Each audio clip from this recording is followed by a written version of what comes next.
Matt, we all ready to resume? Yep. All right, we'd like to call the meeting to order. If everyone could please rise for the pledge. This is for March 9th, 2022.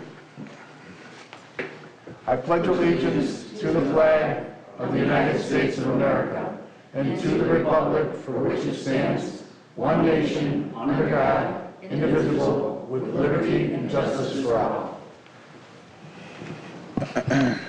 Madam Clerk, could you please call the roll? Trustee Rogers. Present. Trustee Reinders. Present. Welcome back. Trustee Pazmino. Present. Trustee Consolino. Present. Trustee Fialco. Present. Trustee Laha. Present. Mayor Yukich. Present. Is there any amendments to the agenda? Okay. We have a special presentation of, oh no, you know what? He's not coming in tonight. No, we'll reschedule that. All right. So the next thing would be reports and communications from the mayor and other officers.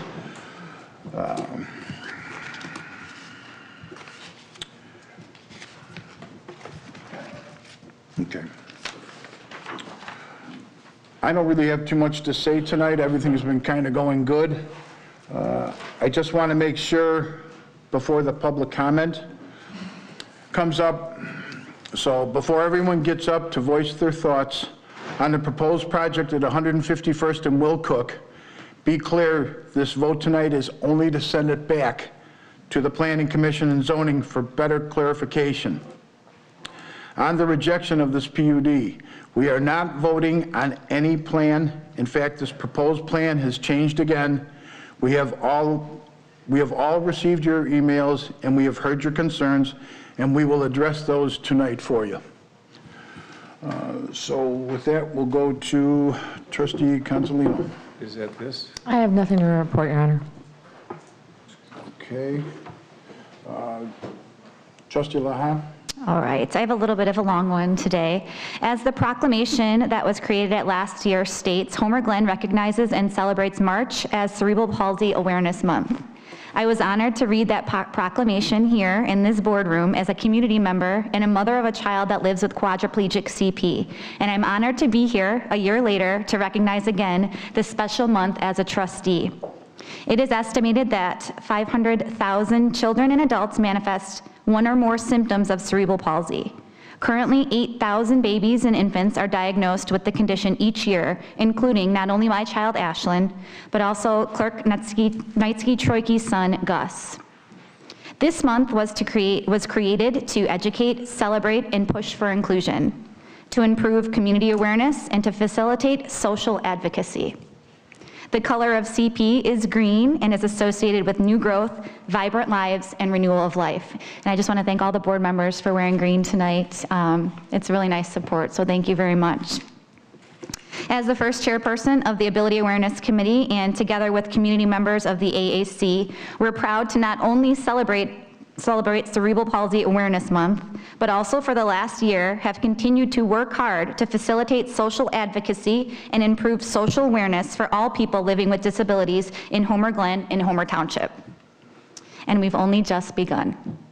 We would also like to acknowledge and celebrate March being the month of awareness for developmental disabilities, multiple sclerosis, International Wheelchair Day on March 1st, World Down Syndrome Day on March 21st, and Purple Day for Epilepsy on March 26th. The Ability Awareness Committee is hosting a few community events coming up here, and starting with our second roundtable discussion on March 15th.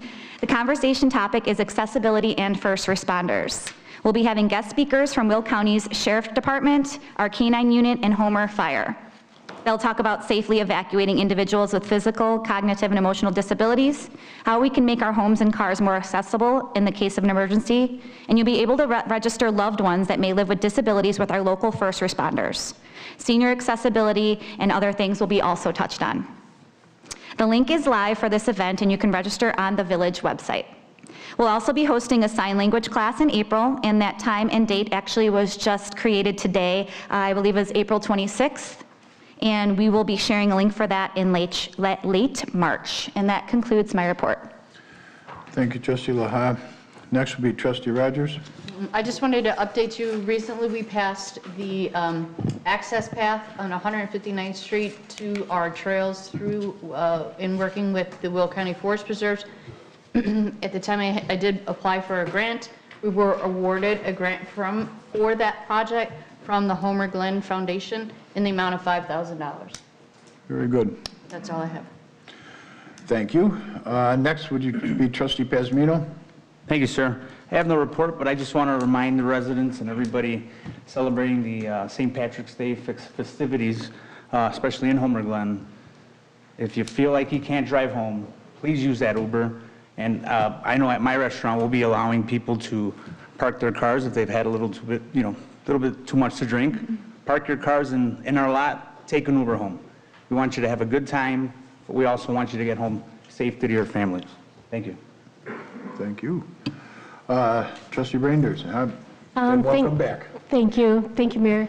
I was able to attend our last Parks Committee meeting, and we had, our topic of conversation for the evening was the Veterans Memorial in Heritage Park. We had, Nicole and I had just found out that we were awarded, or actually what was raised for the Veterans Memorial was $42,000. And we were actually looking to move forward with that and found out that it was actually rescinded the same day that we were moving forward with it because of the project hadn't been completed in the time frame that they were actually asking us to complete it. So in our meeting, we actually talked about, we reviewed the actual Veterans Memorial that was originally done for the park. We looked at the location, and we found that the location, we didn't think that this was enough of a serene or intimate location, and we felt that the project was way too large. So the committee decided we are going to explore other areas of the park that would be more serene for this. We talked about scaling back the project and maybe depicting a more military theme or design. This was something that was brought up by a couple of the members. They felt that we needed to take it more in, have the design geared more toward actual military equipment or military sayings or things along that line. So we did find out that there is a resident in Homer Glen that has designed veterans memorials before, and actually we are going to reach out to him. He actually designed the memorial at Lansing Airport, which is an amazing Veterans Memorial. So we're going to reach out to him, and we also thought that we would open it up to the community of our veterans and get their input on the project. There's a lot to the project, and we want them to feel that they have a say in what is going to happen in their community. So with that, I mean, we're tossing around the idea of a roundtable to bring everybody in. So moving forward, we want to budget for it for this coming year. We want to make sure that that is something that is put into the park this year. It's long overdue, and maybe if we can go back to the Homer Foundation at a later date, they said if we submit plans that they would maybe reconsider. So that's my report. Thank you. Thank you. Trustee Fialco. Yes, Your Honor, thank you. To report on the fest, all the bands have basically been secured. We've got a few local talent bands that I'm looking at that we will probably add to the list, but 95% of the bands have been secured, and we're approximately $8,500 under budget. In addition to that, adding on, like you were speaking about the Veterans Memorial, we have a veteran here I'd just like to call attention to, that he helps keep transparency with the village by posting things on YouTube every time we have a meeting. And I know our meetings are recorded, but also there's another avenue that they end up out there, and that is by our very own Grant Spooner. And I'd like to just give Grant a nice round of applause for doing that for all these years. Thank you, Grant. And there's my report, sir. Thank you, sir. Village Clerk. Thank you, Mayor. Thank you, Trustee Laha, for your report. Amazing report, as always. You may notice that there's some treats on the seats. There's a few left, I see. Take them on your way home, because if you don't, unfortunately, I'll have to take them and eat them, and that's not what I want to do. So just please make sure they disappear before the end of the meeting. The only thing I have to report on is there are 59 still outstanding businesses, 26 which are brick and mortar, and 32 home businesses that still have yet to pay their business license. And that's all I have to report. Okay, thank you. Village Attorney? No report, Your Honor. Village Attorney? No report, thank you. You're welcome. Next would be public safety officials. Jeff, you out there? Okey-doke. We don't bite. Next, interim village manager. No report. Okay, thank you. Next will be the consent agenda. Oh, public comment. You got the list?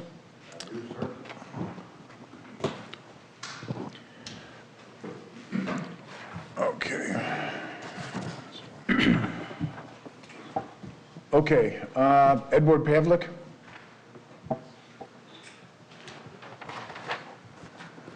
Good evening.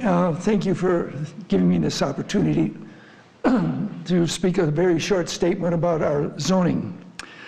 My name is Edward J. Pavlik, Dr. Edward J. Pavlik. I live at 15214 McKinsey. My home is the closest to this new proposed development. It's right out my backyard. We have lived in our home since 2007. I personally am credentialed by the Will County Sheriff's Police, where I work as a consultant and an educator, and I work with the Will County Coroner doing identifications, as I have been since 1994. As seniors, my wife and I chose a home site with the least possible activity, a dead-end street and a property with a backyard, which we were told by village officials that it was not buildable. I've been in law enforcement for over 50 years.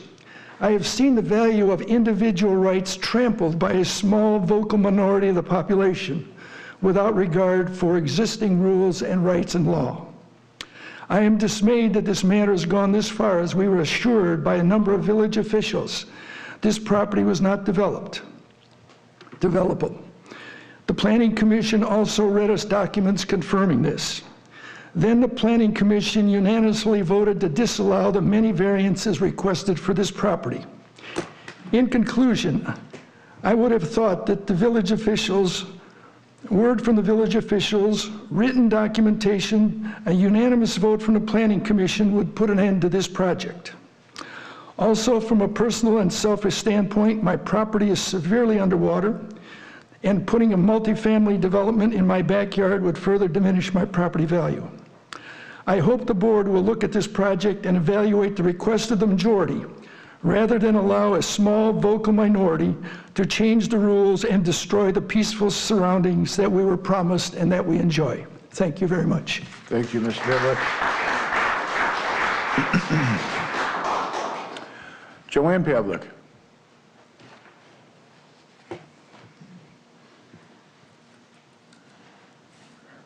My name is Joan Pavlik. Thank you for letting me speak. I sent a letter to a number of people, but I can tell that it didn't go to everyone. So I hope that that will be shared and that it will be on record. I did read it at the other meeting that we went to on zoning.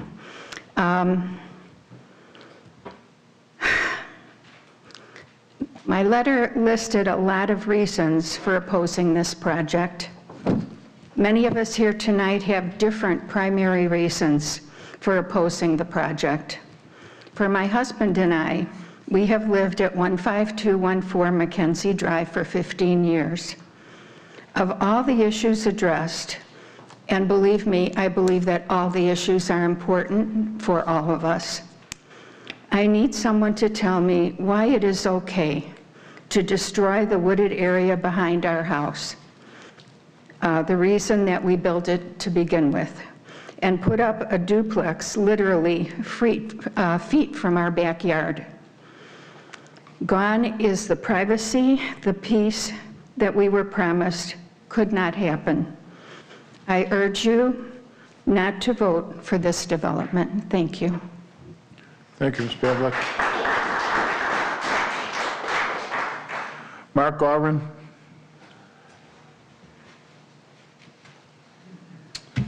Good evening, everyone. My name is Mark Allen. I live at 14900 Glen Crest Lane. I've lived there for 35 years here in Homer. My goal is to talk faster than Trustee Laha's report. I'm here to ask the board to do the right thing regarding a project that's called the Cul-De-Sac Road Project.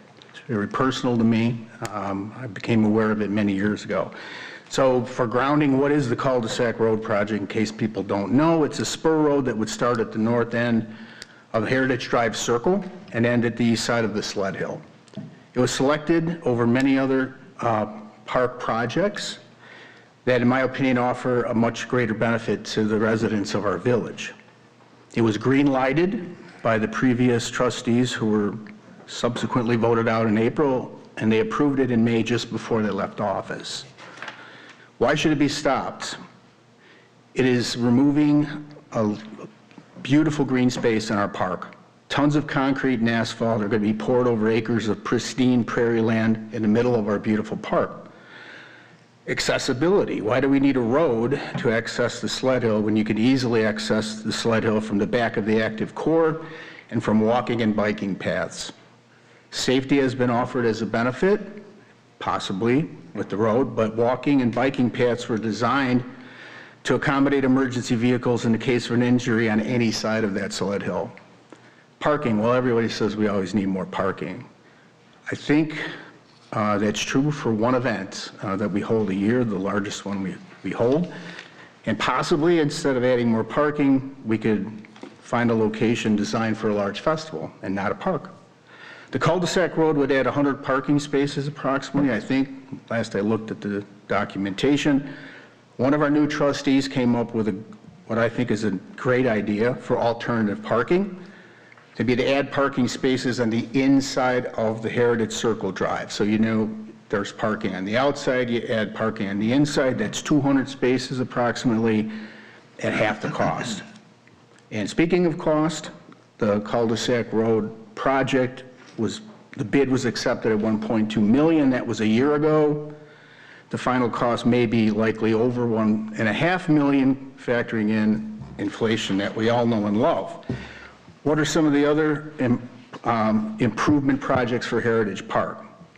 Well, popular with the residents would be a splash pad and skating rink combo, a toddler and small child play area that's fully designed to be ability aware, and a family picnic area. There's many others to mention, and Rose just mentioned the Veterans Memorial as well. How does investing $1.5 million in a road to a Sled Hill make sense when all the other improvements would bring so much more benefit to the residents of Homer Glen? I don't think it does. I'm asking the board, this new board, to stop the project tonight. I believe it's on the agenda. Look into alternate parking ideas, select from that list of friendly resident projects that will bring more fun and recreation, provide more fun and recreational options year-round for our... 30 seconds. Let's keep Heritage Park a park and not turn it into a parking lot. Thank you.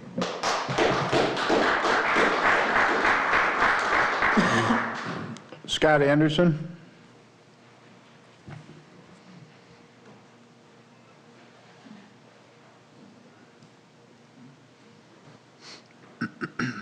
Good evening. So I'm Scott Anderson. I live in the Cypress Point subdivision. I wanted to talk tonight about the development on 151st Street. I'm going to skip most of what I was going to speak about because it sounds like I want to be back here from the comments the mayor made at the beginning.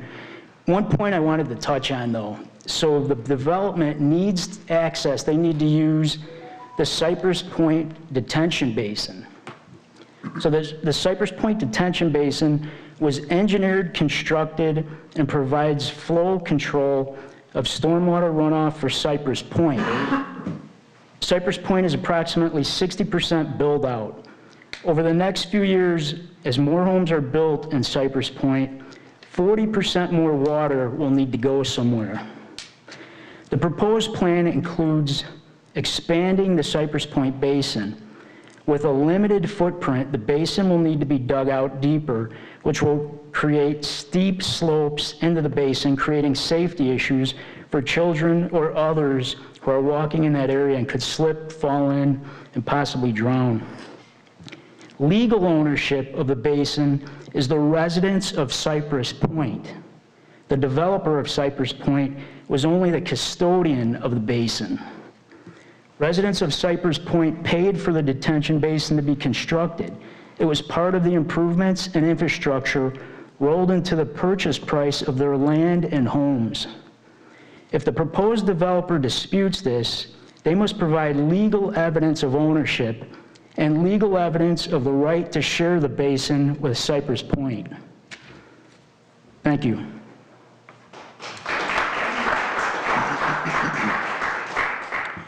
Next would be Gene Esposito.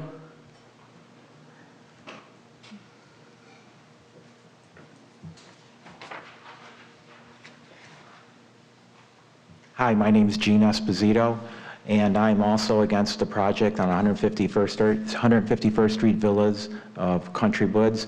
But at this point in time, I would just like to abstain from comments at the moment since we're not really presenting it tonight. But thank you. Thank you. George Pitsolikis? Very good, thank you. You're welcome. Good evening, my name is George Pitsolikis. I live at 12061 Magnolia Drive in the Country Woods subdivision.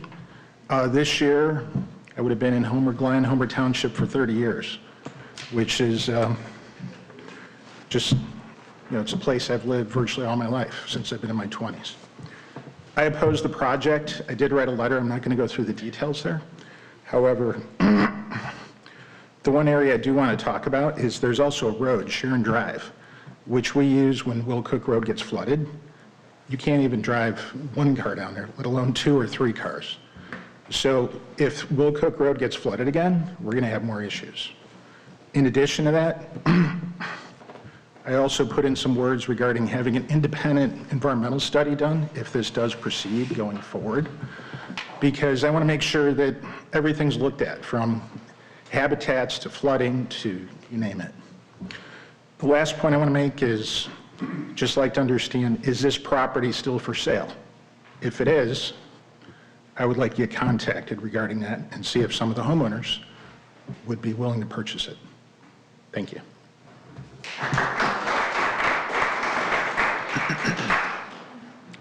Next would be Brent Portfolio. Thank you, Mayor and Village Council, for having me. Brent Portfolio, Homer Township Highway Commissioner. I missed the last meeting, so I wanted to address the IGA because I've gotten a number of phone calls, emails, letters, and other correspondence on the issue, and they wanted explanations, and I explained it to everybody. This also included elected officials.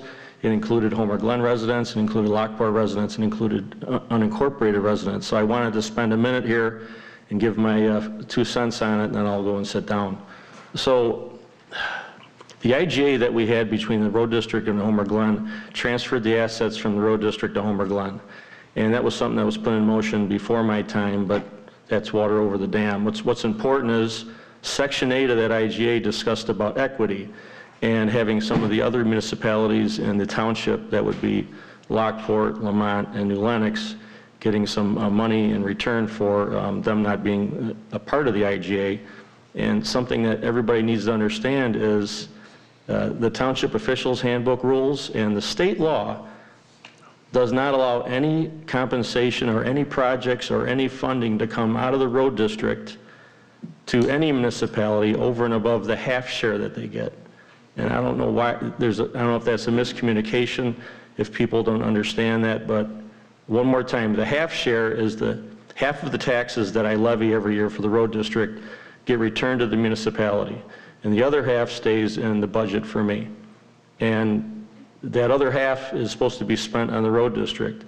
This rule goes back to the early 1800s. I think 1836 is when the township was formed.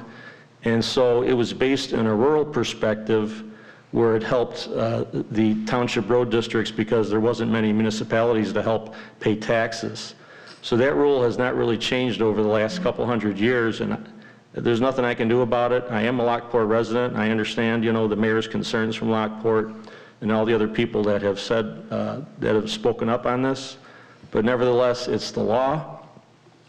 And although my predecessor gave hundreds of thousands of dollars out to Lockport in project funding and money, he shouldn't have done that. He had no right to do that. I'm not going to do that. So because of that, I removed Section 8 from the IGA, and that, I guess that's the best I can explain it. If anybody has questions while I'm up here, or they can give me a call afterwards. May I address the gentleman at the podium? Go ahead. Now that we've gone through a couple pretty heavy snows, and we've had the challenge of doing the salting and the plowing, besides the trucks just moving to a new location and having a different logo on the truck, the services haven't changed at all, right? Nope. The services are still being rendered to those residents that live in the township without a change other than the location of the vehicle. It's actually even the same employees. Yeah, the other Brent over there and I have been working pretty well together. I think that's important for the public to know that, though. There hasn't been a drop-off in service. Actually, there's been some improvements to the service from the last term. So I'm not getting any complaints, a few of them, but we worked through it already. So there's not a drop in service at all. It's been improved. And the assets have been improved between the two of us as well. So thank you. All right, thank you. Thank you for your comments. Next would be Pamela Solewski.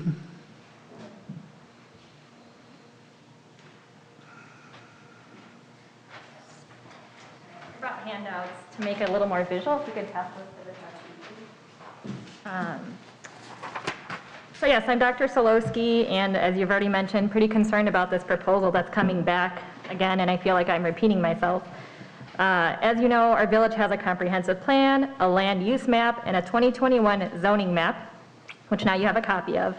It shows that this area is not available for development, and it has these environmental features that should be preserved. According to our Article 4 of the zoning district and zoning map, things such as A2 rural residential is not available for development, at least as what a commoner would understand it to say. So tonight I understand that there's going to be a draft of a zoning map to clarify what that means.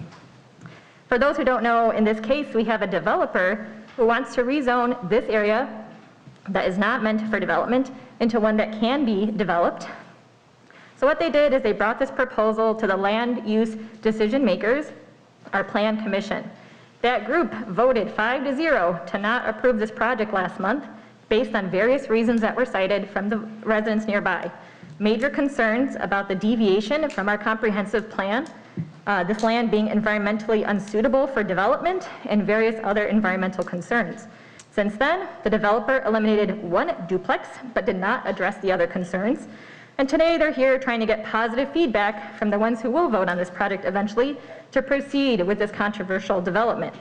Now, the scrutiny that this project is receiving is absolutely warranted based on the opposition to what we have mentioned ad nauseum. Again, some of the highlights. Rezoning this parcel is out of character with the surroundings.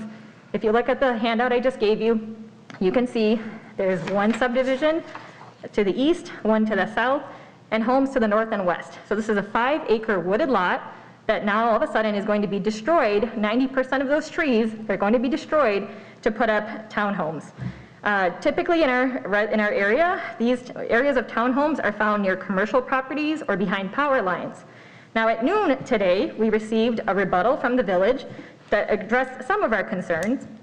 They said that the projects most similar to this proposal is Amberfield and this newly approved villas of Old Oak. So for reference, Amberfield is surrounded next to large power lines. The village of Old Oak is approved adjacent to commercial zones, which again, we do not have either of those where this parcel is.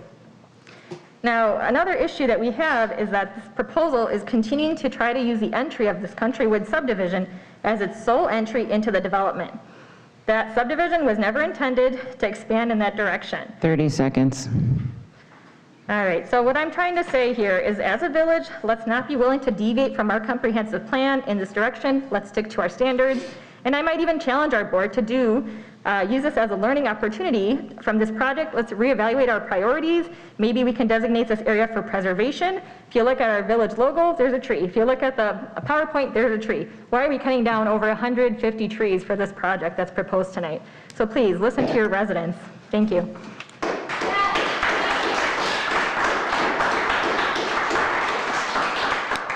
Next would be Chris Vale.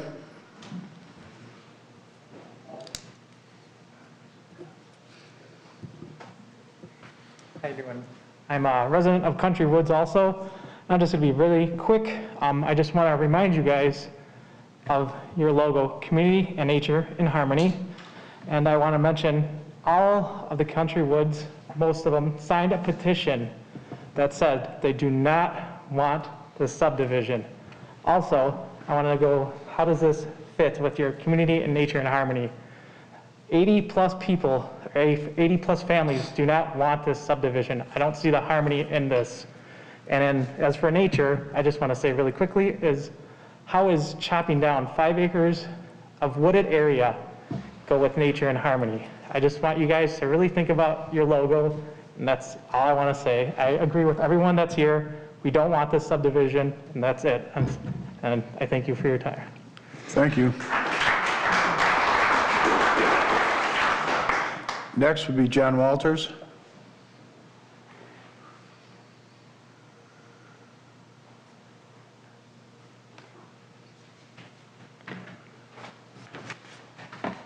I'm here to talk about item I-6, the Cul-De-Sac Road. This plan would permanently pave over green area of Heritage Park. For what? More parking, 100 extra parking spots at the cost of about $10,000 per spot, and a road to nowhere. There is an alternative plan that creates 200 parking spots, saves much of the green area, and is projected at half the cost. Access to the base of the sled hill is only 60 steps from the back of the active core, so access should be okay if those areas are maintained during the winter. The Trantina Farm property was recently annexed to the village of Homer Glen. Its 29 acres is being developed as an event center by Homer Township. It will have a minimum of 1,500 parking places, and it only makes sense to hold Homer Glen's largest events there in the future. Events like a bigger, better, and more accessible Homerfest, and not try to jam into Heritage Park's green areas. I recently went to Administration and Finance Committee meeting and discovered some things I didn't know. Homer Glen is not in possession of a commitment letter from the state of Illinois for the grant funds for this road. Number two, despite being asked by Trustee Fielko, our interim village manager did not contact the contractor about possibly changing the project to the 200 parking space plan. Twice the parking, half the cost, saving the green area. The revised cul-de-sac plans infringe on the 319 grant area of the park, and this part of the park area would have to be swapped for another part of the park area and moved to 319 grant area, part of it.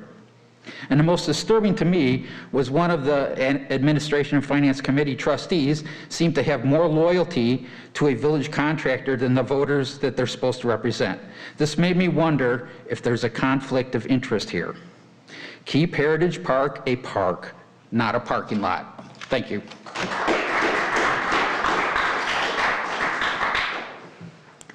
Jeff Kornkowski.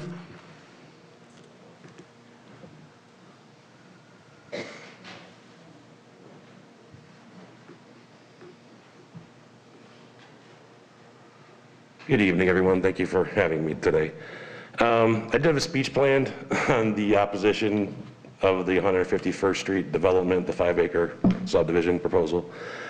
It was geared towards the Planning Commission, which I did read at the Planning Commission meeting last month. I will refrain from the speech. I just want y'all to know that I am in opposition of this development. Thank you.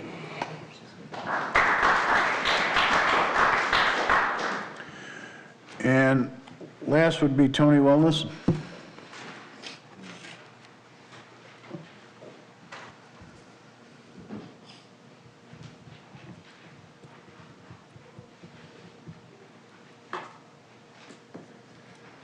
Tony Wellness.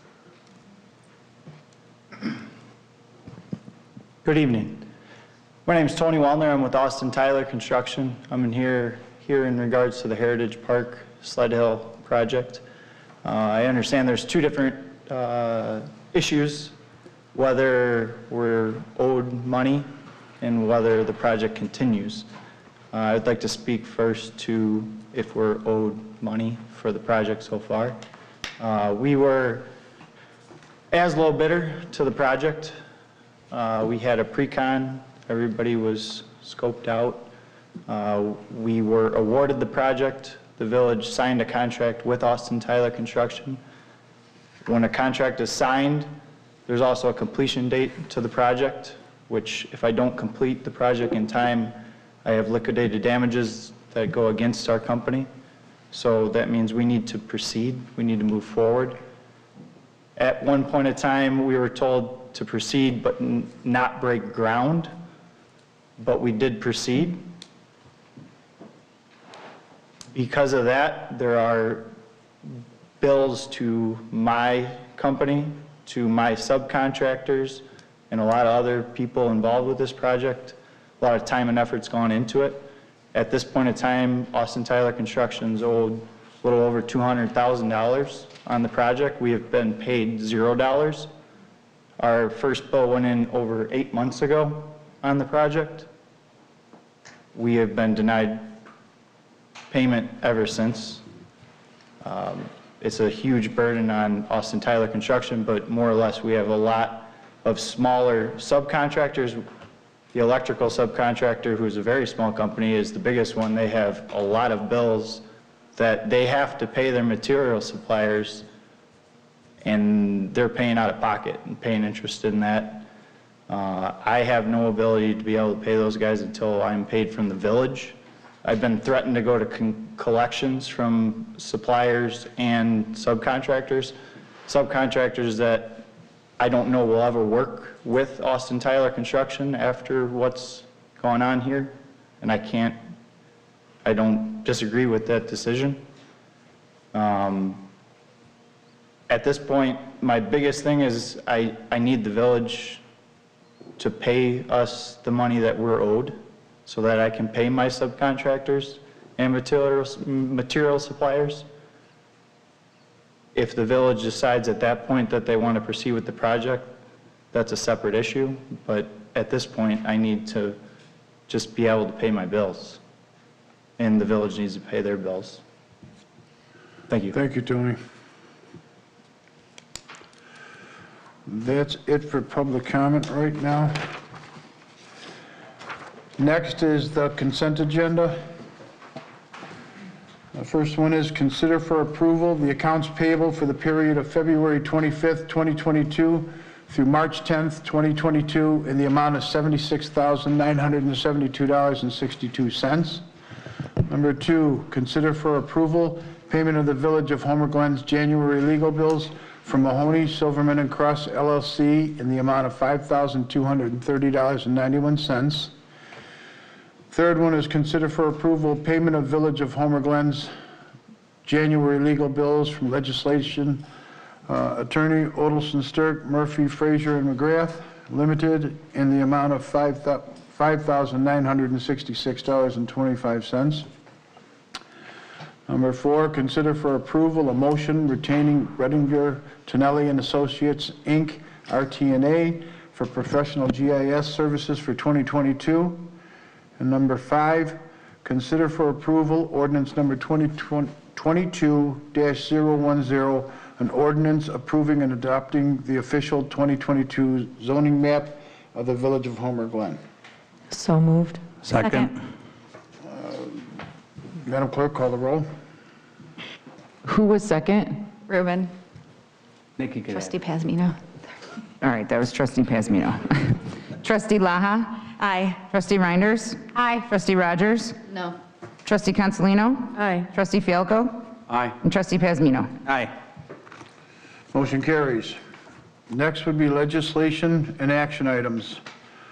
The first one, consider for approval ordinance number 22-011, an ordinance requesting an extension of a special use permit granted via ordinance 21-014 for certain real property located at 15905 South Bell Road, Homer Glen, Illinois. So move. Second. Okay, Ruben and Beth. Discussion? So this would be for the Phoenix restaurant, correct? Correct. Okay, so basically, given the circumstances, staffing issues, trying to get open, I can see why they would need a little bit more time in that extension. So I would highly recommend for the board to go ahead and grant this to them. Yeah, I think we've shown a history of, doing everything we can to support our local businesses, and this would just be an extension of that. Right. And any outside seating I'm all about. Yeah, me I too. agree. We all are. Is the owner of Phoenix here, or one of the owners? Would you be able to come up to the podium just for a second, Joe? We are able to give you an extension for 1 year, but in here it does say that you were kind of seeing how the business was working out and everything, and you're working under an SOP 007. In addition to that, though, how do you think that you're going to then finally add this on, or are you looking just to feel it out a little bit longer to see how business is going? No, we're ready to move forward. So you're planning on doing, okay. Yeah, we've actually had a contractor come out and speak to Joe about the construction of the wall and everything else, so we're ready to go. Okay, thank you. You're welcome. Thanks, Joe. You're welcome. Wish you lots of luck, neighbor. Thank you. Okay. Madam Clerk, could you please call the roll? Trustee Rogers? Aye. Trustee Pazmino? Aye. Trustee Laha? Aye. Trustee Fialko? Aye. Trustee Consolino? Aye. Trustee Reinders? Aye. Motion carries. Next, consider for approval remanding zoning case HG 2201, a PUD to the Plan Commission. So move. Second. So that was Ruben and Rose. Discussion? Melissa, do you have anything to say? Melissa, do you have anything you'd like to say regarding this? Yeah. So just really quickly to recap, this went to Planning Commission on February 17th and was voted for denial 5-0 by the Plan Commissioners. When I went to work on this project, I wasn't actually in attendance at the meeting, but when I went back to review the project, there was just limited discussion on why the denial. So I felt staff recommends that this goes back to the Plan Commission to clarify that vote. And since then, the applicant also has submitted an alternative revised site plan. It's not significantly different, but does address some of the things that were concerns at the meeting. So tonight, staff is asking the board to recommend remanding, or I'm recommending that the board remand it back to the Plan Commission for clarity, and then also to reconsider the site plan that's been presented by the applicant. I've got one quick question, and Sure. I know this has kind of been going back and forth for a while, and we've talked about the 151st Street option, that didn't seem to go anywhere, but I'm just wondering, why do we refer to that property as located on 12129 West 151st Street, but yet we keep going from the Dogwood end and never addressing the 151st Street portion of it? I believe... According to the PIN number and what is printed here, it's actually got an address of 151st. That is, and actually it's not an official address. I don't believe it even has one right now. It's just commonly known as that right now. That's why the PIN's in there, so that it's officially, somebody can find it. Okay. Yeah. Thank you. Mm-hmm. Any other comments? I would just like to thank Melissa for addressing all of the emails and the concerns of the residents of Country Woods. I think that was great of you to do that. I mean, it put a lot of, at least it answered a lot of my questions as a trustee with all of the different issues that were going on. I think responding to them was the right thing to do. Thank you. I think it's important for the residents to know that we are taking their concerns very seriously. Very This whole seriously. board is. It's not just that easy, and it's been going on for a while, but I do want the residents to know over there in Country Woods that we do take their concerns very seriously. Any other comments? Madam Clerk, could you please call the roll? Trustee Consolino? Aye. Trustee Reinders? Aye. Trustee Rogers? Aye. Trustee Pazmino? Aye. Trustee Laha? Aye. And Trustee Fielko? Aye. Motion carries. Next would be consider for approval payment of pay estimate number 1 from Austin Tyler Construction for the Heritage Park Cul-De-Sac and Sled Hill project in the amount of $82,725.51. So moved. Second. Jennifer was first and Rose was second. Okay. Discussion. Just so the public knows, this was looked into, again, just to repeat one more time, this project was passed before we got in. We were actually voted, and we were not sworn in yet. And so in that period of time, commonly referred to as the lame duck period, this project was put in place. Matter of fact, I believe there's only one trustee still left here that voted yes for it. But we did not know exactly where this project was at and all the legalities of it.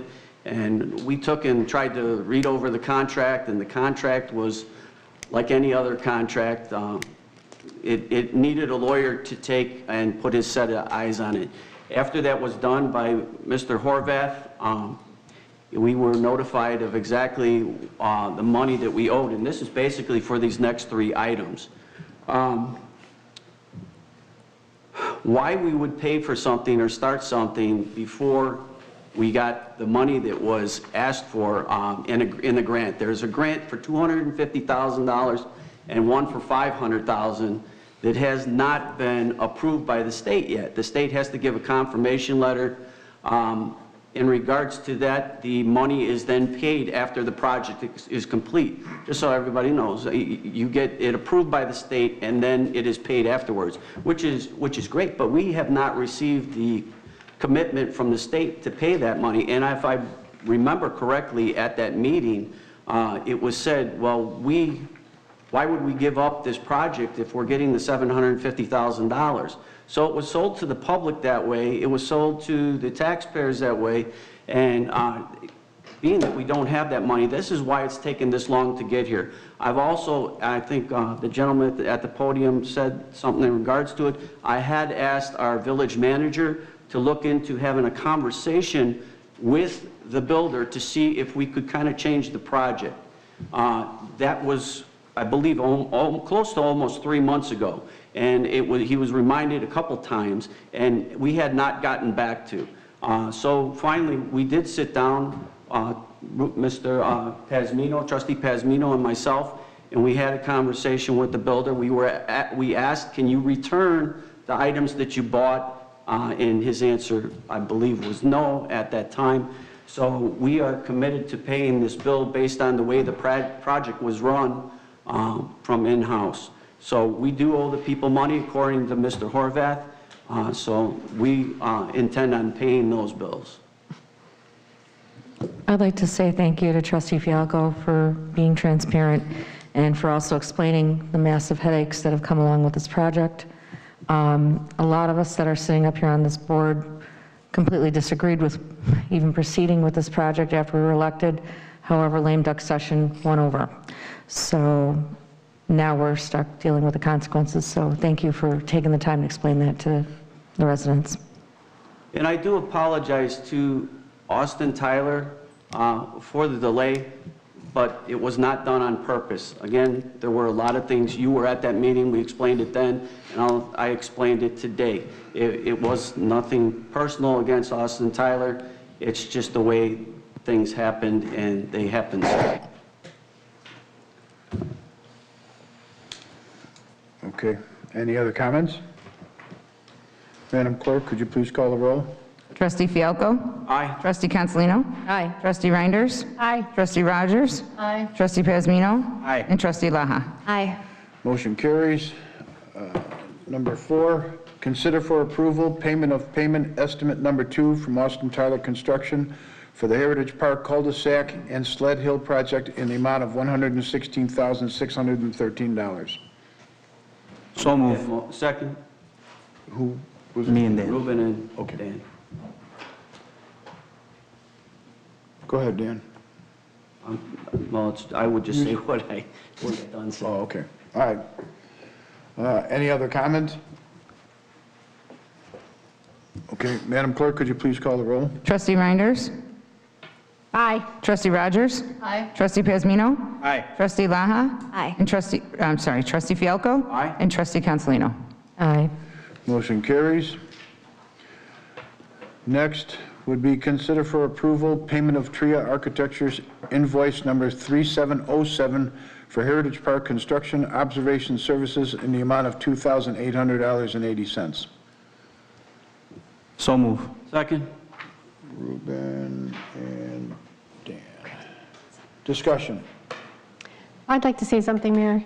After looking at this and looking at the contract for TRIA, I would just like to say, moving forward, we have in-house engineers, we have in-house people that go out and oversee projects every single day, and I don't understand why we are paying an outside source to oversee projects when we have capable people that work for this village that can do this. I think at the time when, we don't have an engineer right now, right, just the other one. If I remember correctly, he said he just didn't have the time to do it at the time.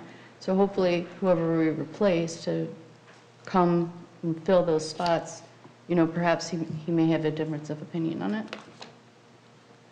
I thought that the reason why we went out for bid was something to do with the fact that it was for insurance purposes. Does anybody else remember that when we came in? No, I don't remember that. Well, it's definitely something to be looked at in the future, cost-saving measure, and I'm sure whoever we hire is going to be very well qualified to handle this. Yeah, I just think that our staff is being overlooked, for outside sources when we have a lot of very talented people available within the village that can handle these kind of projects. I agree. Okay, any other discussion? Madam Clerk, could you please call the roll? Trustee Rogers? Aye. Trustee Pasmino? Aye. Trustee Laha? Aye. Trustee Fialko? Aye. Trustee Consolino? Aye. And Trustee Reinders? No. Motion carries. Next would be 6, consider a motion to proceed with Heritage Park Cul-De-Sac and Sled Hill construction. So move.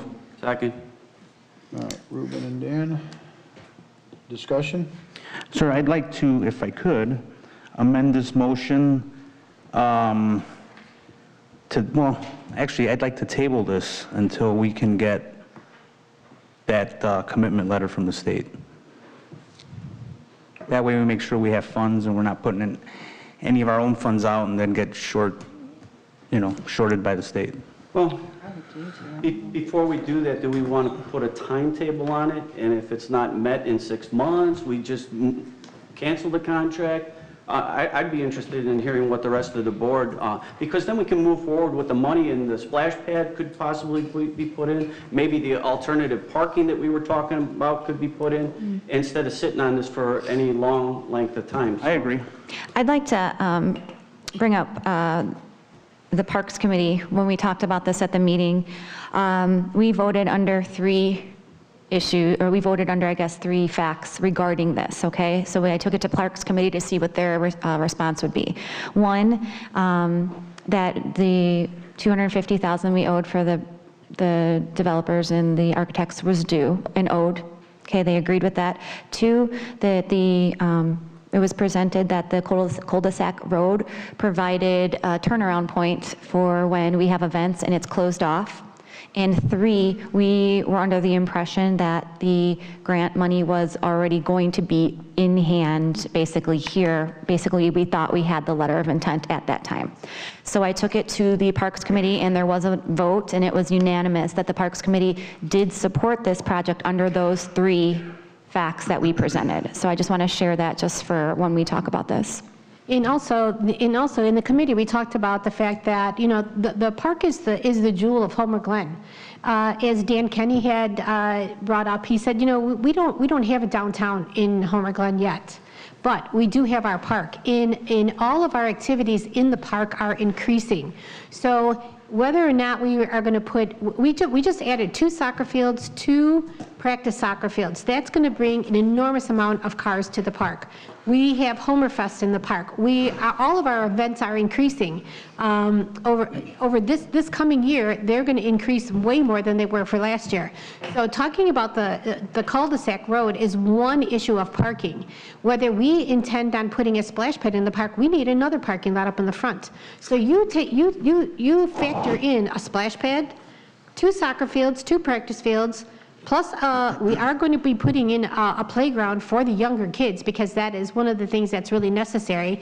You talk about putting the Veterans Memorial in there. You talk about down the line putting in a pavilion for music. Where are we going to put these people? We have 400 parking spots in the park at this point in time. So moving forward with all these increased activities, whether it's Homerfest or not, and we move Homerfest, we're still going to have increased activities, and we need to have more parking in the park. I think there's a few things in play here. One of them is, in the beginning when this park was originally created, the Public Works wasn't in motion yet. So that's a huge expense that we have to bear this year. Especially now that we didn't do that, tax increase, so we got to find other ways to pull funds. I think that what you said was 100%. We are going to have more activities, we are going to have more amenities, so we do need parking. However, I think that for us at this point, to at least secure that funding so that we're not upside down on it, I think would be a good idea. We're not denying that we're not going to move forward, but we're just putting a little space in there, a little buffer time. We have the festival that's going to go on, so we don't plan on starting any construction before the festival anyway. So I think that right now, we should just kind of ease up a little bit on spending and perhaps circle the ring road first. Maybe that'll be the first thing we do before the cul-de-sac, because if you really look at the cul-de-sac, it's on the complete other side of the park. It's not really close to all of the other main stuff that's going to go on in the park. That's just my opinion. And you know what? I respect your opinion, but Ruben, you have to understand one thing. When we have these activities in the park, we have to close off. We're talking about putting all the parking around the ring road. Okay, so when we have activities in the park, whether it be our Winterfest, whatever we do, we close off from Heroes Trail to Heroes Trail. So all those parking spaces that you put in the middle of that ring road right there, and I'm just being the devil's advocate here, are all closed. They're useless. You can't use them. But if you have this cul-de-sac, you've got 150 parking spots there where people can pull in there, turn around, at least go out and go back out. The one problem we've had all the time is that we never are able to go all the way around the park. We've always closed off that area there. So, I mean, do I think we need the inner circle parking? Absolutely. Do I think we need the cul-de-sac? I absolutely do, but I also believe that we need to have a letter of intent, because I do agree with you as far as moving forward with funds. I mean, this is going to be a tough year. We all know our purse strings are going to be, that purse is going to be zippered very tightly moving forward with this economy. So, I mean, I think we have to be really smart on where we spend our money. So, therefore, I think unless we have a letter of intent, I think we need to hold off until we have the letter of intent. But if we do get the letter of intent, I feel 100% strongly that we need to move forward with the cul-de-sac. How long are you willing to hold off for? 3 months, 6 months, a year? Well, it's been, Matt, how long has it been since the grant went in when? Last year? Correct, yes. It's been probably about 10 or 11 months since. Okay, so 10 or 11 months. If anybody knows how the state of Illinois works, believe me, I do. I worked with the state for 10 years under a state senator. So they do not move in any lightning speed. They move things very slowly. So as long as we keep bugging them, I say we bring this up again in 6 months. If we don't have this in 6 months, we address the state again. And if the state's not ready at that time, then I think we need an alternative. But I think we need to give it a little bit more time. With that said, there are 2 grants, just so everybody knows. There's $250,000 grant that was applied for, and there also was a $500,000 grant applied for. The only one that has a provision on it that the state requires additional information is for the $500,000 portion of the grant. And what it does is it requires a minority fill. That has changed. Now, as of a meeting on, was that Wednesday or Tuesday, that still wasn't done. That letter had not been sent in yet to address that change or scope change per the minority fill. So as far as it being in, I asked for a copy of the applications for the grant process, and when it got started, I got a copy of each grant with no date on it and no signature on it. And so I don't know when the exact date was that these were submitted, but as far as I know, and you can correct me if I'm wrong, do we have a commitment from the state, a commitment letter for the $250,000? The $250,000 grant is still in director review. Okay, so we don't. And have we submitted, as far as I know, it was Austin Tyler that said he had to submit the thing for the minority fill with the 18%, correct? Well, they need to select the subcontractors that are eligible under that program, and then we submit that. Right, so has he submitted that paperwork yet? No, we have not yet. So we have not submitted the paperwork for the $500,000. So we're not waiting on the state, we still haven't submitted the paperwork. So that's where we're at. Well, Maybe, Austin Tyler, if you could come up for a second. I have a couple of questions to ask you. I know that the minority numbers had changed on you, so you needed the opportunity to go back and find more contractors. But more importantly, you know, I agree with everything that Rosie said. But I have to ask you, first of all, I would ask that we review their contract again and see what our cancellations options are, first and foremost, so we look at that. And then because that's important, if the timeline ends and we haven't done anything and they have the option to get out, and we go back out to bid again, clearly this park is going to come in much more than it was in the past. Absolutely. So I say before we put any timelines on anything, we carefully review that contract to see what the, what the cancellation clause is. But if you could just speak to the concerns regarding, do you foresee any concerns in fulfilling the needs of what the state is looking for with regards to the minority subcontractors? I do not, but it is something that we just recently received the revised percentages that we needed to get. This obviously a long time after we received the contract, which all my subcontracts were already fulfilled. So now I'm trying to find spots that were not already subcontracted out to other people, meaning giving away my own work or other avenues to find spots to fill the additional minority percentage required to fulfill the contract.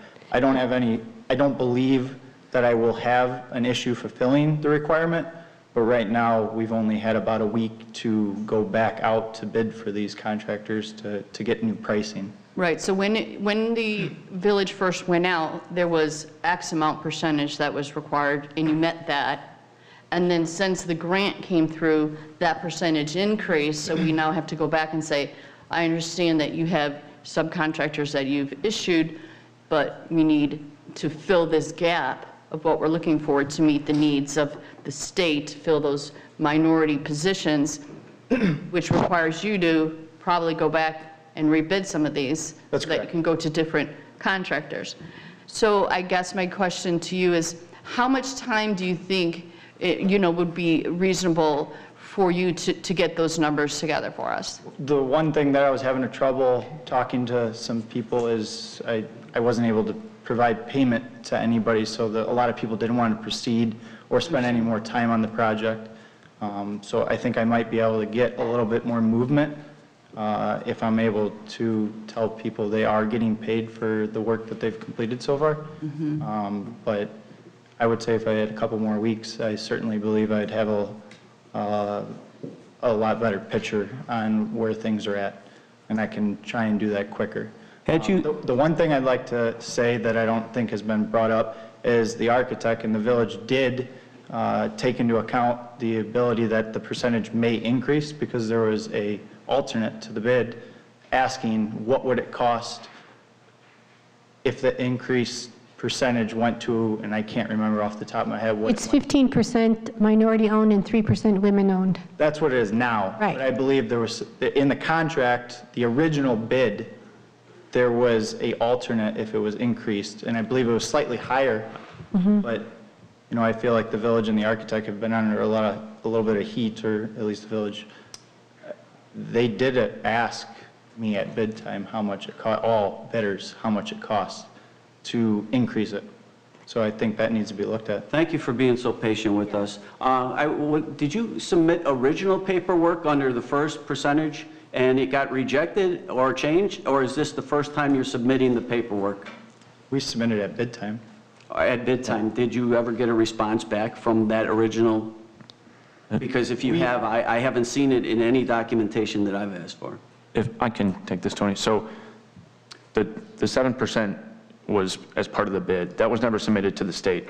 The state did not give us the figure for that grant until, we didn't see it until 2 weeks ago. So we were guessing because we knew there was a requirement. So we were guessing what that number may be. We were trying to be ideally right on or a little bit over to give us some cushion. So we had the 7% coverage, but we didn't know that it was going to be 18% until 2 weeks ago when I sent it over to Tony. Now Tony's working to get those other contractors to meet that requirement. So had that originally been approved?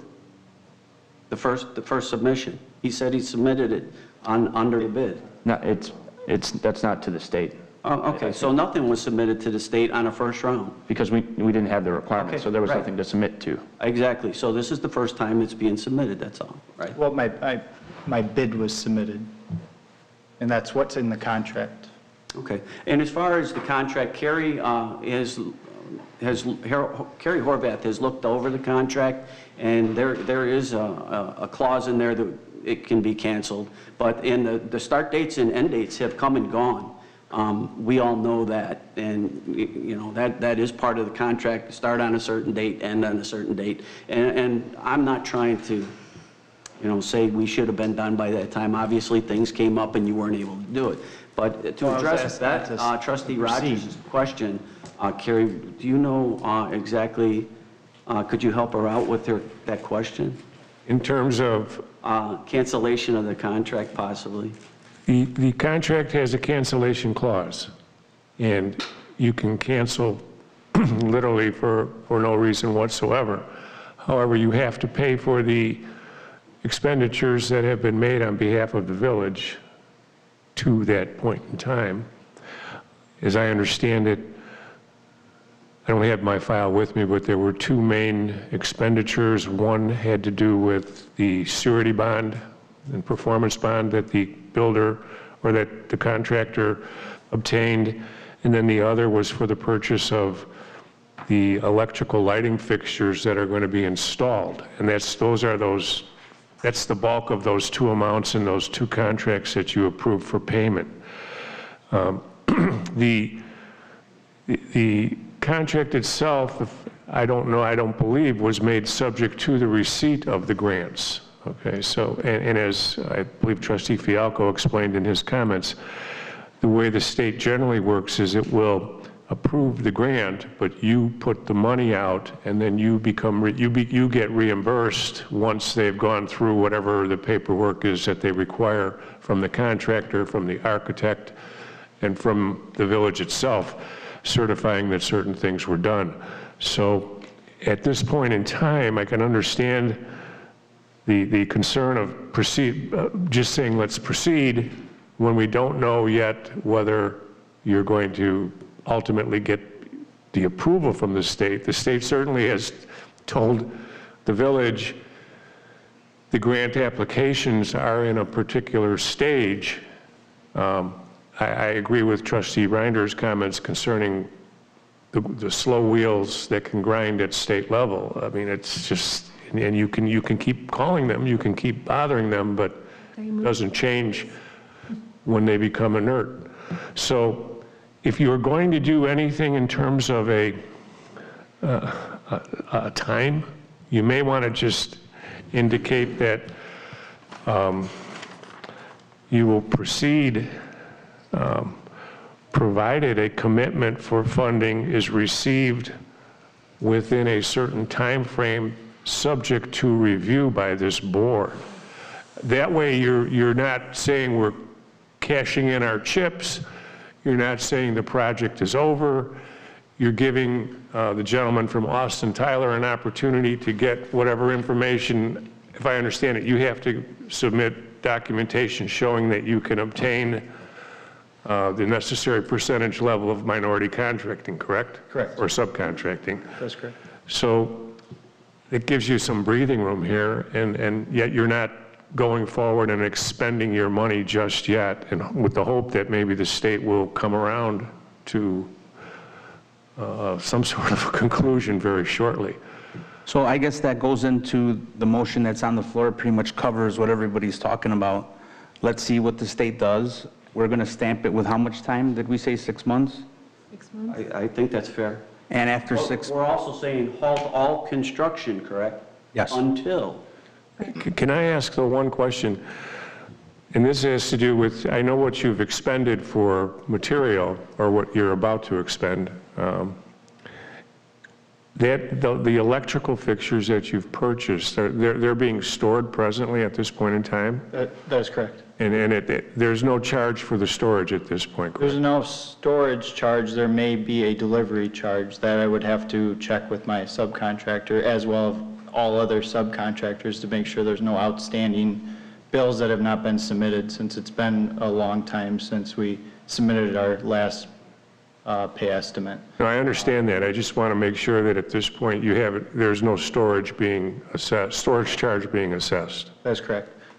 With that being said, with the bills that we've seen today, we do have to understand, if you do cancel the project, the dollar amounts that you see do have retention held on them, so there would be another bill charged for the retention being held on that. So that's understood. There's additional funds owed after today if you did cancel the project. What's the percentage on something like that? 10%. It's a 10% retention, trustee. I just wanted to finish because I wasn't able to finish. I think that based on, the discussions that we've had at A&F, I agree with everything that Rose is saying.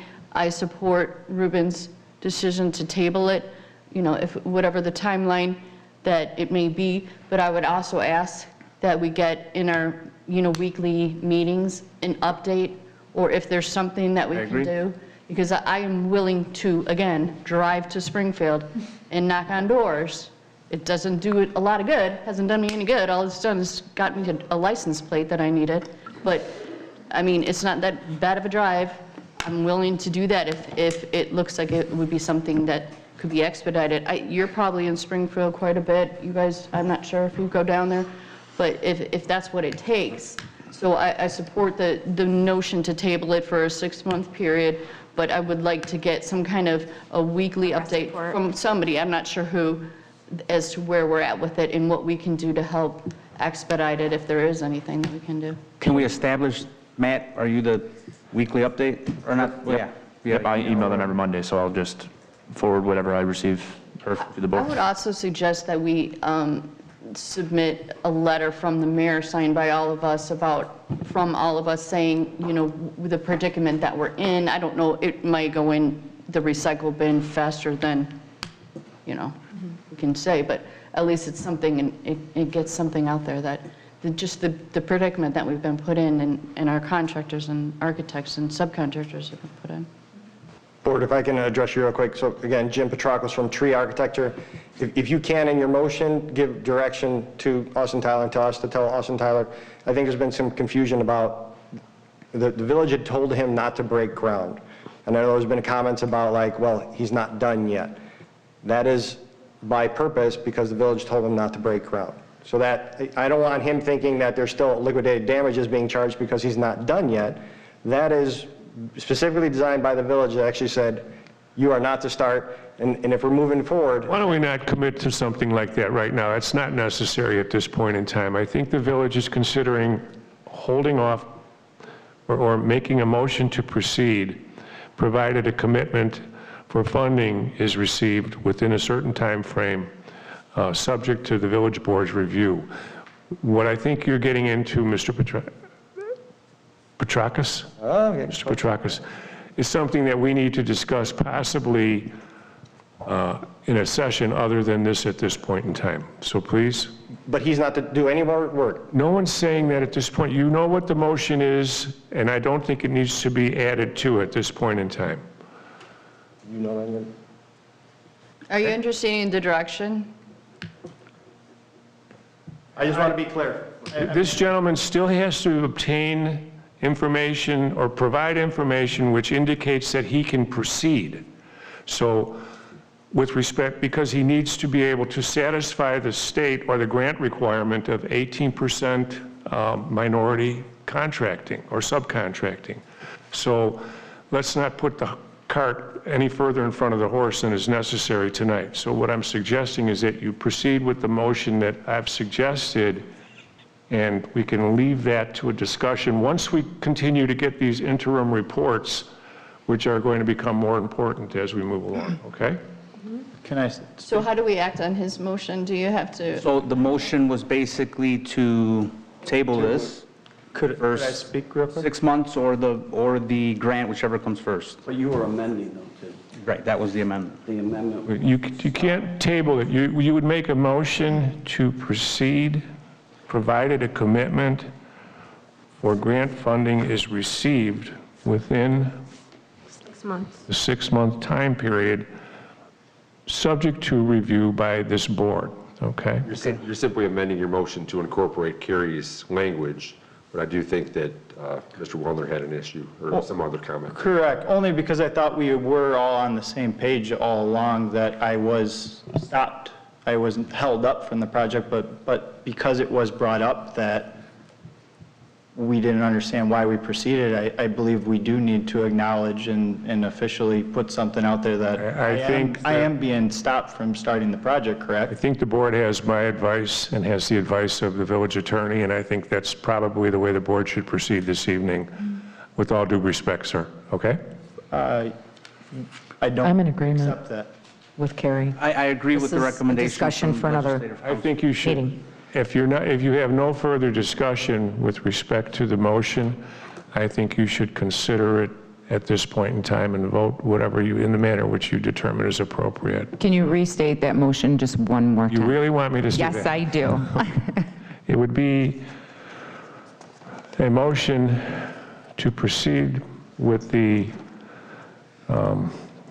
Heritage Park Cul-De-Sac and Sled Hill construction, provided a commitment for grant funding, or for grant funding is received from the state of Illinois within 6 months. For both grants, correct? For both grants, yes. Grant funding is received within 6 months from the state of Illinois, and this will be subject to review of the village board. Okay? And then could you also make sure that we've got the numbers right, so this way the state will let this go? The 15 and the 3. Yeah. So, is there any other comments? No. Madam Clerk, could you please call the roll? Trustee Pazmino? Aye. Trustee Laha? Aye. Trustee Fialko? Aye. Trustee Consolino? Aye. Trustee Reinders? Aye. Trustee Rogers? Aye. Motion carries.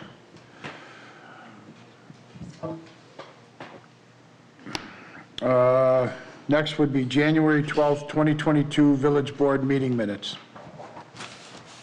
So moved. Second. Ruben and Rosie, any discussion? If there's no discussion from the board, I did make an error, which I did correct already prior to printing these. I just didn't want to waste more paper. But under roll call, I actually have it where it says Village Attorney George Yugich. So I did take that out. It's on your copies, but it's not on the actual one. Let them all go. So just wanted to let you guys know that, so. Thank you. Okay. All right, so are there any other comments on the meeting minutes?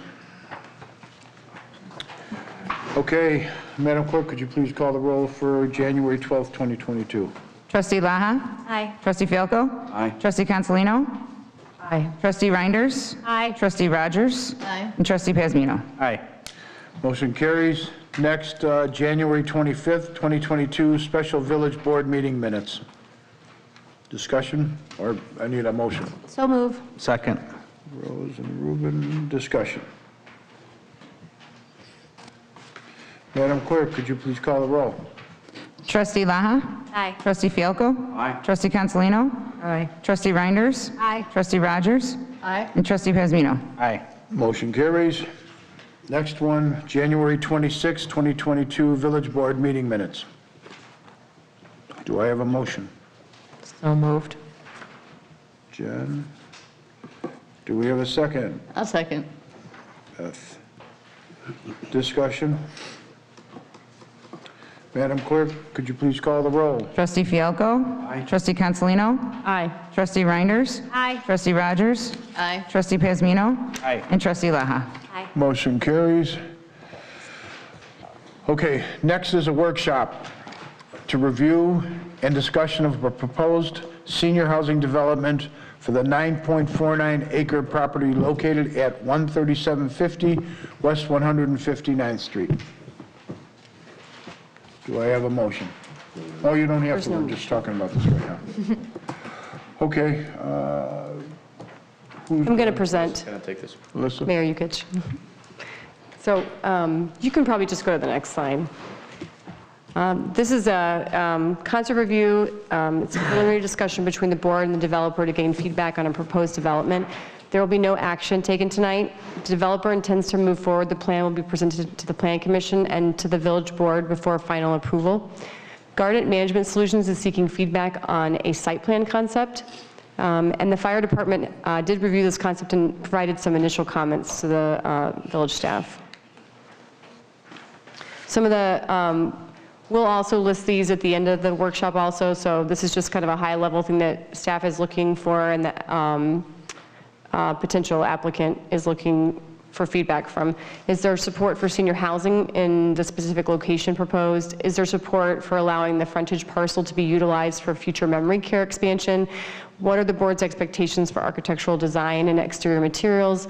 What concerns, if any, do you have about the project, and what changes would you like to see?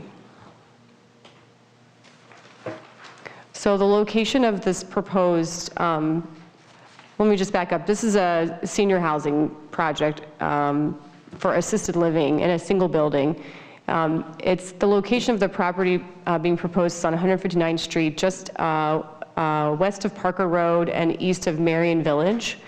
The property is developed up front with a batting cage commercial project called Tea Time, or business, that's not currently operating, right?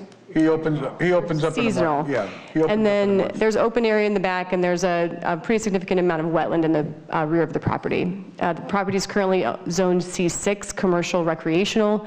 Under that zoning category, this type of land use is not permitted. They would be requesting a rezoning to R6A to allow for this for senior housing. Under the comprehensive plan, this area is referred to for its future land use as commercial. I've also included some excerpts from the comprehensive plan that talk about senior housing and assisted living facilities being provided in convenient locations to accommodate the needs of the senior citizens in Homer Glen. And then I'll just look kind of a high-level description of what 159th Street would become as a primary mixed-use corridor, multi-purpose commercial corridor that provides a mix of uses such as retail, business, personal services, offices, restaurants, business parks, public, institutional, and residential.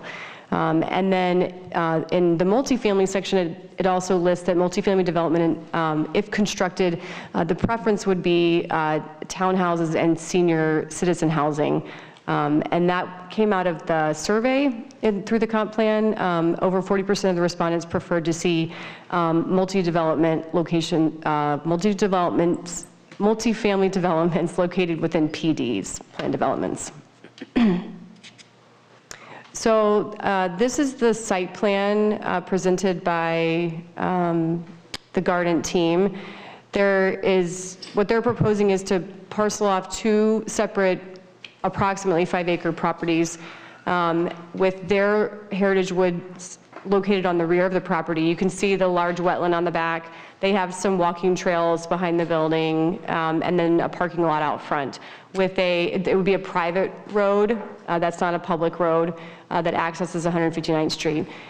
Their intent, just so you know, is to line up with that curb cut. So they would be working with IDOT to make sure that that's lined up so that they have full access through that into their site.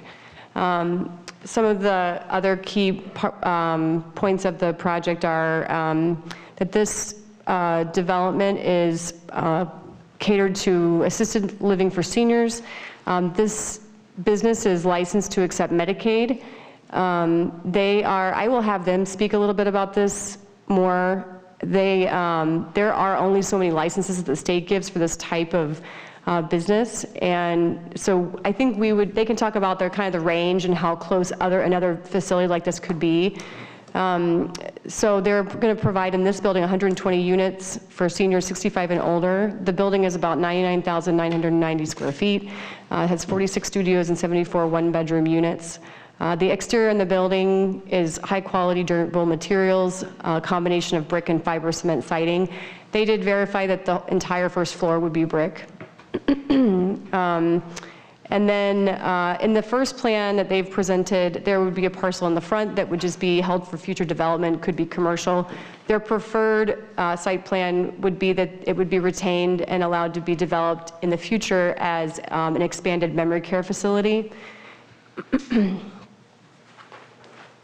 And then this is just a rendering of the building. You can see the materials are very nice and the architectural is very aesthetic. The building is 3 stories. I think we did talk with them. There will be a slight variance for height increase. I think this might be it. And there's the questions again. And then I believe the team is here, and if you guys have any specific questions for them, you can ask them directly. Thank you.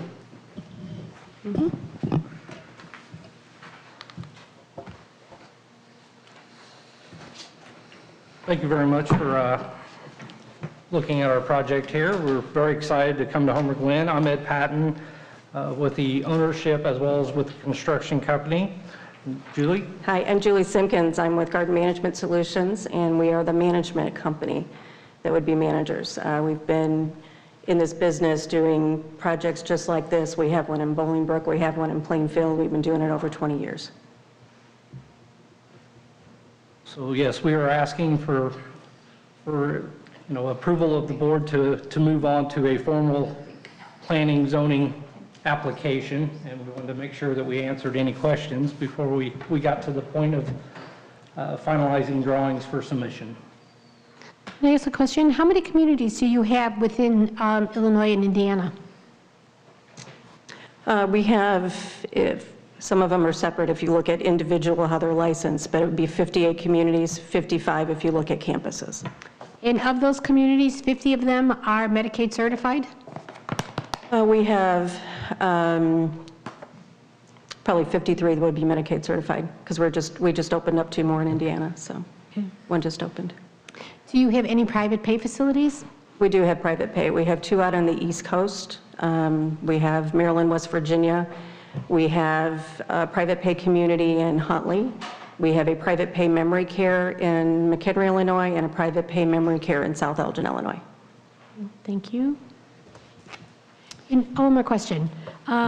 In reading about the Garden Management Solutions, I read that the company is comprised of the corporation is comprised of 23 other companies. Maybe can you elaborate on that a little bit? So Garden Management Solutions is primarily a management company, and then there are holding companies that actually own the bricks and mortar and the property. So for this project, for example, we would be enlisted under a management agreement in order to operate the community. Okay, thank you. You would also then be the operators of the property? Yes, we would technically be operating the And occupancy, what is the process for occupancy? Is it where they're turning over their savings and it's assisted living because there's only so much time? I mean, the age limit on here is 65. So I'm imagining it's not people that need necessarily always need care. It's adjusted in maybe 3 different tiers, or how many different tiers of assisted Yeah. living do you have within your project? The average age for an assisted living community is about 82 years old right now. The license is for 65 and older, because we do have people that will come in and need assistance with activities of daily living, and there's not a lot of options. So that's why the license will say 65 and older, but average age is about 82. People could come in under 2 things. Either going to pay privately, or they might come under some Medicaid waiver, which was mentioned a little bit earlier. And that's typically where we're set up, so if somebody has spent down their resources, they don't have to move. And that's why the HFS, the supportive living program, was put into place to begin with. Is They any know they part don't of have your to give up their project money. where you have the option to purchase on that short-term basis?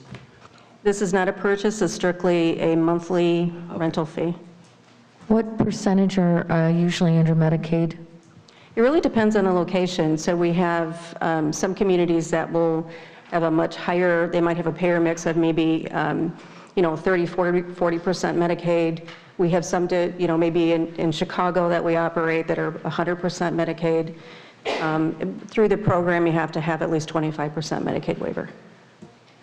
And it's typical when you look at, if someone is 82 years of older, and we looked at the market study for this community, 82 years or older, they've spent down their assets. When they're in need of services, about 2/3 at some point within that time will need a Medicaid waiver. The beauty of it is, when you saw the project, nobody knows you can come in under private pay, you spend down, nobody knows you don't change your home. Nobody knows that the payer source has changed. Only we do. I see you've included 2 different plans here, one with a memory care facility and one without. Is that because, in case we're not crazy about rezoning, about giving up our potential tax? No, they forgot it. Is that? No, we have not set forth any hard plans for the front. Okay. So, we've had some discussions with the zoning office, and so we said, hey, we would like to prefer this, but it probably is not part of that original planning zoning package. So we just showed how it could work. We do feel that it does fit the needs of that property, because this doesn't have a hard corner for entrance. You do have a curb cut, but you don't have a light. So as far as, heavy commercial, it's going to get tricky with the Department of IDOT whenever you submit for a curb cut. If you start looking at commercial, a high density traffic count of what they're going to require. So we feel like that the memory care would be a perfect fit for that, because it's not a high traffic demand for either the senior or the memory care. I'm not I'm sorry. No, I'm not adverse to the memory care, but I am adverse to losing the taxing opportunity. That would be something I would possibly be concerned with as well, just for feedback. Okay. How many employees do you anticipate employing here? Full-time is around 60 full-time equivalent. Looking at the website, I looked at some of the other elevations, and I noticed that some of them had some stone mixed into it, and that's something that I really thought was sharp. Even if it's just the columns in the front had some stone, just to kind of break it up a little bit. That's what I saw. I think that the use is fine for me. It mixes in with Marion Village, kind of in the back. It reminds me of where my grandmother was, where when she went in there, she had all of the money in the world, and then lived to like 100, and at the last year ran out of funds, and there they can't move you out. They can't say you have to leave because you went through your savings and your kids' savings. So then it switches on to Medicare. Is that how this works? Medicaid, sorry, Medicaid. Right. Is that how it's similar? Yes. It would, yes.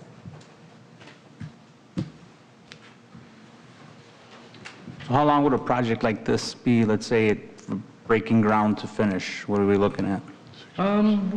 We're typically to occupancy, you're about 16 months. Okay. Where's the nearest facility like this anywhere in the southwest suburbs? No, it's down south. No, I mean, not theirs, but any facility. Well, it would be ours when you're looking at a supportive living program, so Bolingbrook and Plainfield. Bolingbrook and Plainfield? Okay. What's the name of the one in Bolingbrook? It's a Heritage Woods community. Thank you.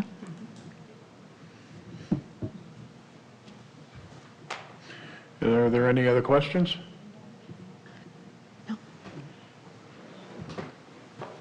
If anything comes up, we'll definitely reach out to Matt. Or Melissa, I think. Or Melissa. Would be the point. All right, thank you very much. Thank you. Okay, thank you. Melissa, could you maybe send the rest of the trustees some of those other elevations? Actually, the websites, there's websites you can look at. Okay, next, John, it's all yours. Your fiscal 2023 budget draft presentation and discussion. Thank you, Mayor. I'm a little on the fence because this document just came out to the board tonight, and I could go through it in detail. I could give you a short version, and I would like the board to dig in a little bit and make some comments and suggestions on what they have currently in front of them. And then we would incorporate that into the next draft at the next meeting. So this is our typical comprehensive budget that we've produced in the past several years. It's very detailed. I like to view it as an inventory of our initiatives, all of which require further board approval. And the current proposed budget that's in front of you has lots of initiatives. The revenue stream for this year and next year are quite good. Our sales tax and income tax are up 25% from last year. We're realizing a $2 million gain in sales tax and income tax. This year's financial statement is expected to produce in excess of $3 million of operating surplus. So when you're looking at this document, I'd also like you to consider about expediting some of these initiatives in the next month. There's a tremendous amount of surplus that could be absorbed and used and free up funds for next year. Once again, an inventory of initiatives requires further board approval. The budget that you have in front of you, the general fund shows approximately $200,000 operating surplus. Lots of initiatives. Some of them are recurring, some of them are new. I really haven't had weigh-in from the board. I really would welcome it, a call or come by or an email. I need to know what you want to do with this document, and I want to incorporate that into the next draft. Also, with this very first draft, we currently, the single largest line item that the village has is public safety, and the proposed contract, the contract is on a cost reimbursement. It's at the Will County the auditor right now, and they're assessing what the fee is for next year. So I just put in the 3% increase on public safety. I'm getting feelers that it should be fine, and we may actually be under that. A lot of that is census-driven based on the age of the officer, because we're really contracting for hours of service. And if the officers are younger, they're not as highly paid. So the village gets a break in the cost of the service. Do you want me to dig in more, or would you rather just review it? Call me, mark it up, call me, I'll go over any of this stuff with you. And I'll incorporate your changes, whether they're deletions to the initiatives or additions to the initiatives, and I'll have it on the next draft, and it'll probably be more of an efficient way to go through the budget.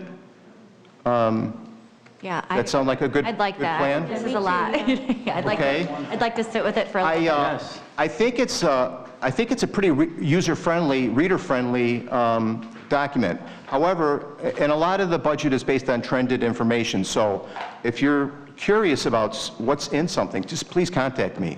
I welcome it, and it'd be good for you. Could you send us what your hours are going to be for the next 2 weeks? Yes, I will.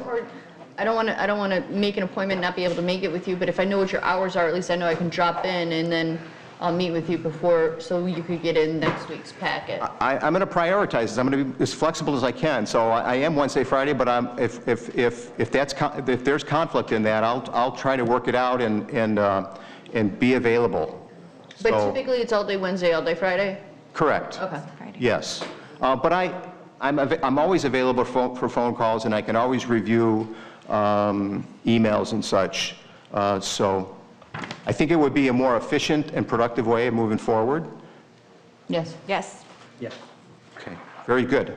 So dig in and give me feedback, please. Thank you. Just one comment on the format there. The document that you got today is PowerPoint, and there's the budget worksheets inserted within. Those sheets are just the black and white documents. It's the same information that was provided in the packet on Friday as a separate, the actual black and white budget. So those are the same documents, just split up by fund. Okay. Thanks, Matt. Okay. Thanks, John. Next would be old business. Is there an update on the block cameras? No, there has not been any installation scheduled yet. They're still doing some site surveys. Anything else, Dan? No, sir. Okay. Is there any new business? Yes, under new business, I'd like us to take a look, and I'd actually like it to be on the agenda for our next meeting, to waive all annexation fees for residents that would be coming from the township, Homer Township into Homer Glen. Have you guys ever looked at that before? No, because they didn't want to do anything like that. They Was were there a reason very why at the happy. time? No, I think the people are just happy being in the township and aren't interested in coming into the village. Well, there is a pretty hefty fee to do it, and maybe if we got rid of that, since you've kind of gone through the motions for a couple of years, quite a few years now, with the annexation fee, maybe if we just got rid of that altogether, maybe we could get some movement on that and help things out. I agree with Trustee Fialko. Now, for those who don't know, that fee, I believe, is $750. Plus 100 per acre. Correct. So Yes. it would be a great incentive, and who knows, maybe we could work on some incentives for residents to annex into our wonderful village. Yeah, I think we can look into that. So Matt, can you make sure that that would be on the agenda for the next meeting, please? Will do. Thank you. Okay, next would be executive session. So we are going to take a 5 minute bathroom break. The only item I So I have need a here, motion to go unless into you do, executive is session. collective bargaining. Wait, Carrie, you had something to say before we do that? I mean, the only item I have for executive session is collective bargaining. I don't know if you have anything on personnel or probable and imminent litigation. I do not. I do have an item on personnel. Okay. But in terms of litigation, nothing. Mayor, you should just announce to the public that we'll be going into executive session to discuss collective bargaining with Local 150 and personnel. What he said. We agree. All right, so now we're at 4 minutes. 4 minutes. You got to do the motion. Wait, we got to do a motion first. So moved. Second. All in favor? Aye. Aye. Bathroom break. Oh my God, okay, I need to go to the bathroom. I know, it's been a while.